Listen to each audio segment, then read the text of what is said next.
Dawn Michelle Hardy. I'm the president and founder of Dream Relations PR and Literary Consulting Agency, and I got my start in publishing as the assistant to Terry Woods, who is now the New York Times bestselling author of True to the Game. Everybody knows that book.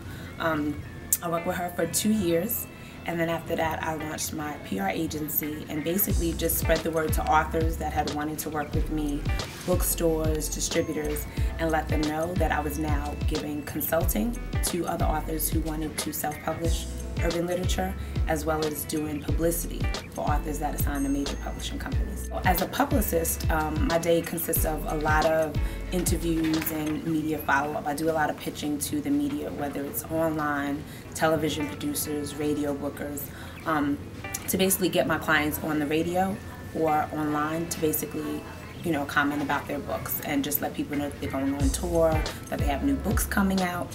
Recently, I became a literary agent, and I'm an associate agent at Serendipity Literary Agency, and there I'm in development of book proposals. So before books can even begin to get pitched to publishing companies, we put proposals together. So that's what I'm working on now, is book proposals. Every single author may not need a publicist. It's based on the content of their book and, to be honest, where they want to go, the level of notoriety that they want for themselves as an author. A lot of people, can say that they could do PR on themselves, on their own, which is not necessarily so. But if you think you could do it on your own, then you don't need a publicist. But for people who want to use their books to get them into movies or to get them into television, they should definitely have a publicist. And any author who wants a deal with a major publishing company like a HarperCollins, Penguin, Simon & Schuster, you have to have a literary agent in order to get that deal. Some of my clients since 2004, when I launched Dream Relations, are Miasha, who's the Essence bestselling author of Secret Society, which is a trilogy, Michelle Fletcher, who is the author of Charges to the Game. She's also an Essence bestselling author. I've worked with Daima Poole, who is also another Essence bestselling author, and currently I'm working with Kiki Swenson, who is the author of the Wifey series, as well as Danielle Santiago, who's the author of Little Ghetto Girl and Grinding. I believe that the state of publishing now, based on technology with ebooks and Kindle and iPads, about 60% of the industry is going to be in ebook form by the year 2014. So authors just have to adopt. It is another opportunity for authors to make more money where they don't necessarily have to spend money touring. You can do everything online, and those online interviews can directly result in people purchasing your ebook. I know a lot of self-published authors who are making a generous living for themselves just through ebooks. The price point is cheaper, therefore people buy more books. And even when you're on Amazon shopping for books, an author can come into contact with a book just based off a word search. So I don't even have to come into a bookstore to know that a book exists. I can find it online when I'm just looking around for other books.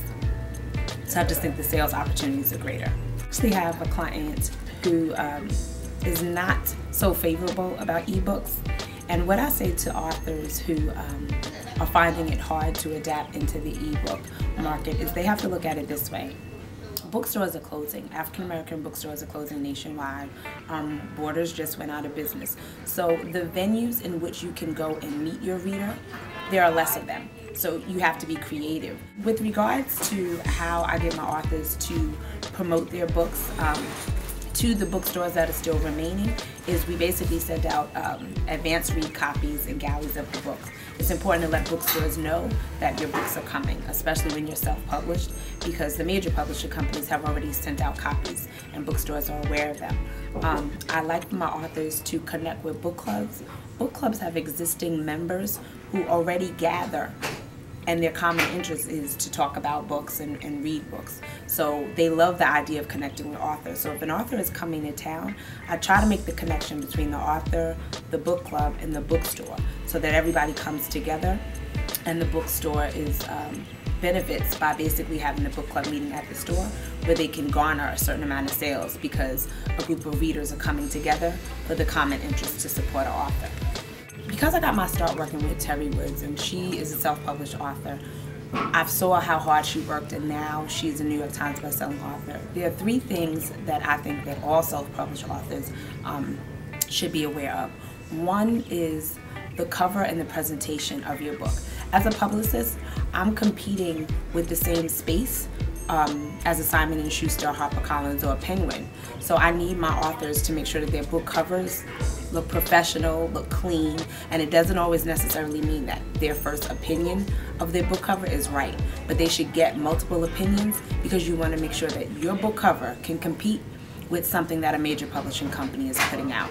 Second, it's very important for self-published authors to get editing.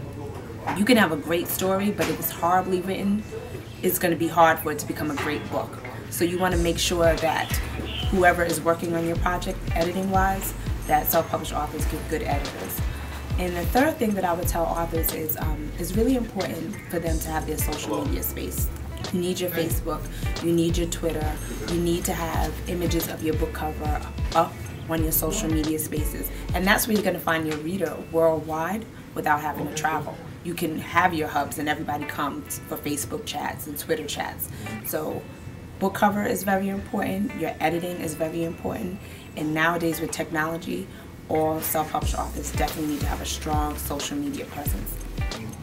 I am working on a book, and it is titled Stop the Press, 10 Things You Need to Know Before You Self-Publish.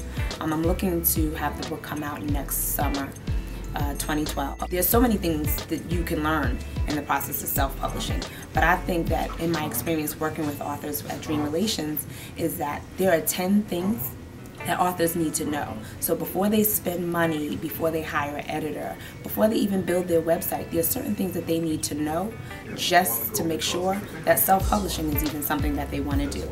So my book, Stop the Press, is going to give those 10 things that you should consider before you even move ahead with self-publishing.